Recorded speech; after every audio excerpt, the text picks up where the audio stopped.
आप सभी कन्या राशि के जातकों को आंग्ल नव वर्ष सन 2021 की अग्रिम हार्दिक शुभकामनाएं। परम पिता परमात्मा आप सभी को इस नव वर्ष में सदैव सुखी रखें, शुभ आशीर्वाद अपना आपके संपूर्ण परिवार पर बनाए रखें और आपके अंदर सद्भावना और सद्विचार सदैव रहें। यही हम मंगल कामनाएं करते हैं व प्रभु से प्रार्थना करते हैं। नमस्कार, आप सभी दर्शकों का बहुत बहुत स्वागत है मेरे चैनल पर। मैं आचार्य पंकज शास्त्री आपका अपने चैनल में हार्दिक अभिनंदन करता हूं। उपस्थित हूं कन्या राशि का मासिक राशिफल जनवरी सन 2021 को लेकर के।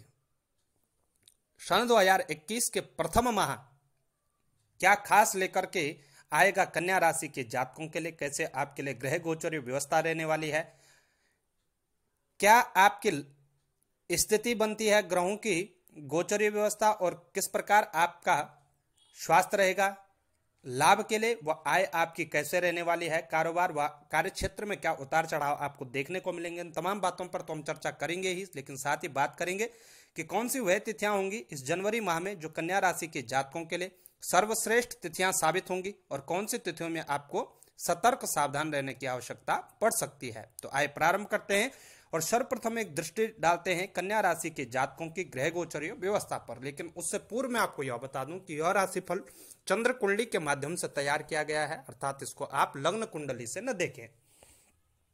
तो आइए देखते हैं और सर्वप्रथम एक दृष्टि डालते हैं कन्या राशि के जातकों की ग्रह गोचरीय व्यवस्था पर।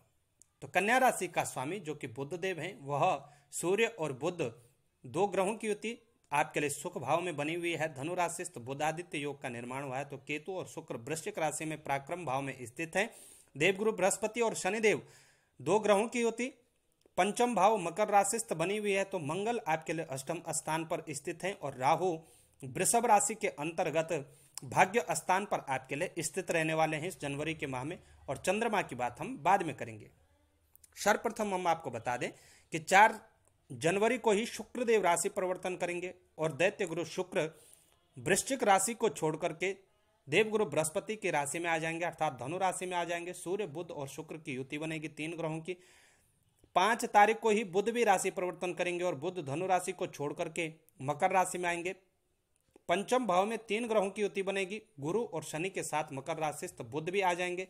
14 तारीख को सूर्यदेव राशि परिवर्तन करेंगे और सूर्यदेव भी चतुर्थ स्थान को छोड़ करके पंचम स्थान पर आ जाएंगे। 4 ग्रहों की युति आपके लिए पंचम भाव में बनेगी। वहीं 25 तारीख को बुध पुनः राशि परिवर्तन करेंगे और 25 जनवरी को मकर राशि को छोड़ करके बुध कुंभ राशि में प्रवेश कर जाएंगे, जो कि आपके लिए 6ठे स्थान पर बनती है। तो यह आपकी इस जनवरी माह की ग्रह गोचरी व्यवस्था रहने वाली है। अब इस ग्रह गोचरी व्यवस्था के बीच सर्वप्रथम एक दृष्टि डालते हैं कन्या राशि के जातकों के स्वास्थ्य पर। तो स्वास्थ्य के लिहाज से देखा जाए तो कन्या राशि के जातकों के लिए स्थिति स्वास्थ्य के लिहाज से थोड़ा सतर्कता आपको अवश्य रखनी चाहिए।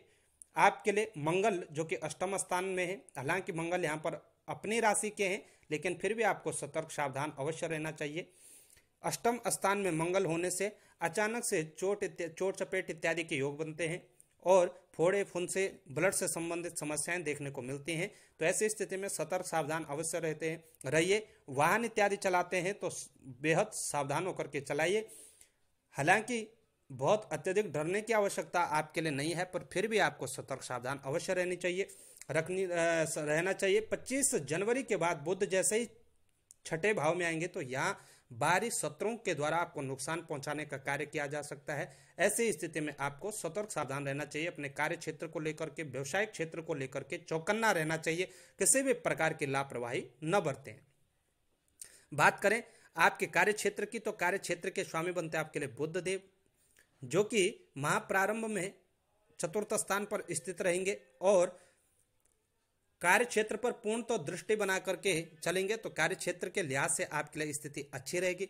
वहीं 14 तारीख तक सूर्य धनु राशि से रहेंगे और सप्तम भाव से कार्य क्षेत्र को देखेंगे। उसके बाद शुक्र 5 तारीख से यहाँ पर आ जाएंगे और कार्य क्षेत्र को देखेंगे। तो निश्चित रूप से कार्य क्षेत्र के लिहाज से आपके लिए बहुत ही अच्छी स्थिति बन रही है। शुक्र के मित्रवत राशि पर मित्रवत दृष्टि सप्तम दृष्टि होगी कार्य क्षेत्र पर, तो निश्चित रूप से कार्य क्षेत्र के लिहाज से आपको किसी प्रकार की चिंता करने की आवश्यकता नहीं है। देवगुरु बृहस्पति की उच्च दृष्टि भी पड़ रही है लाभ स्थान पर। ऐसी स्थिति में व्यवसायिक दृष्टि से लेकर के व कार्य क्षेत्र की दृष्टि को लेकर के आपको बिल्कुल निश्चिंत रहना चाहिए। आप नित्य जो भी आप कार्य कर रहे हैं उसमें नित्य प्रवृत्ति आप कार्य करते रहें, अवश्य आपके लिए मान सम्मान की स्थिति बनने वाली है इस जनवरी माह में। साथ ही व्यावसायिक दृष्टि से जो जातक कुछ नया करने की सोच रहे हैं उनके लिए भी अच्छी स्थिति है, अर्थात आप यदि नया स्टार्टअप शुरू करना चाहते हैं तो निश्चित रूप से आप कर सकते हैं। 14 तारीख तक अच्छी स्थिति आपके लिए बनी हुई है। तदुपरांत भी शुक्र की पूर्णतः दृष्टि रहेगी, मित्रवत दृष्टि रहेगी, तो अच्छी स्थिति में आप कर सकते हैं। तो नया स्टार्टअप भी करना चाहते हैं तो आप जनवरी से करना प्रारंभ कर दीजिए, निश्चित रूप से आप उसमें सफल होंगे। तो कार्य क्षेत्र और व्यवसायिक क्षेत्र से अच्छा आपको लाभ प्राप्त होगा। यदि आप शादीशुदा हैं तो यह आपको जरूर कहेंगे कि पत्नी के माध्यम से भी आप लाभ प्राप्त कर सकते हैं, अर्थात जब भी आप नया कोई कार्य प्रारंभ कर रहे हैं तो पत्नी से विचार विमर्श अवश्य करें और उनके मार्गदर्शन पर यदि चलते हैं तो निश्चित रूप से आपके लिए अच्छी स्थिति बनती हुई नजर आ रही है। बात करें आपके लाभ की अर्थात आय की, तो आय आपकी सम रहेगी। जैसा कि मैंने कहा देवगुरु बृहस्पति की उच्च दृष्टि पड़ रही है लाभ स्थान पर, तो लाभ अवश्य आपको देखने को मिलेगा इस जनवरी के माह में। अच्छी आय आपकी होगी। आय के साथ साथ व्यय पर विशेष रूप से ध्यान दें।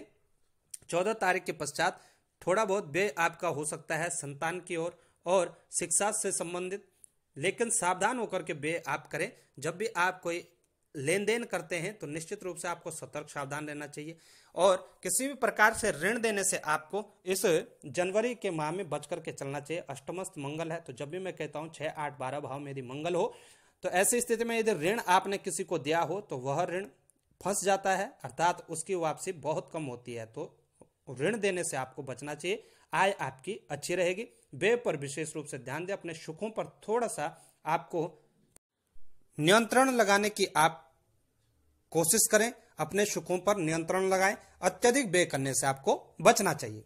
अब बात चंद्रमा की करें तो मित्रों, चंद्रमा बहुत ही गतिशील ग्रह हैं। यह 2 से सवा 2 दिन के भीतर अपने राशि परिवर्तन कर देते हैं। चंद्रमा जब भी शुभ ग्रहों के साथ होते हैं तो उनमें अत्यंत शुभता होती है, लेकिन वही चंद्रमा जब क्रूर ग्रहों के साथ होते हैं, 6, 8, 12 भाव में होते हैं तो कहीं ना कहीं हमें नकारात्मकता देने का कार्य करते हैं और फलस्वरूप एक माह के भीतर 6 से 8 दिवस हम सब के जीवन में आपके हों या हमारे ऐसे अवश्य देखने को मिलेंगे जब हमें मानसिक वेदना, शारीरिक कष्ट, घर में कलह क्लेश का वातावरण इत्यादि देखने को मिलता है। तो कौन सी वह तिथियां होंगी, संभावित तिथियां यह हम आपको बताएंगे, लेकिन उससे पूर्व बताएंगे शुभ तिथियां। तो तारीख 1, 2, 5, 11, 12, 23, 24, 26 और 29 जनवरी विशेष रूप से कन्या राशि के जातकों के लिए शुभ तिथियां रहेंगी। इन तिथियों में आप लाभ प्राप्त कर सकते हैं। तो वहीं 3, 4, 13, 14, 20, 21, 30, 28 और 31 जनवरी विशेष रूप से सतर्क सावधान रहने का आपको प्रयास करना चाहिए। तो आपका जीवन मंगलमय हो, यही हम मंगल कामनाएं करते हैं। नमस्कार। जानकारी अच्छी लगे तो इसको शेयर अवश्य करें और चैनल पर नए हैं तो सब्सक्राइब करना ना भूलें।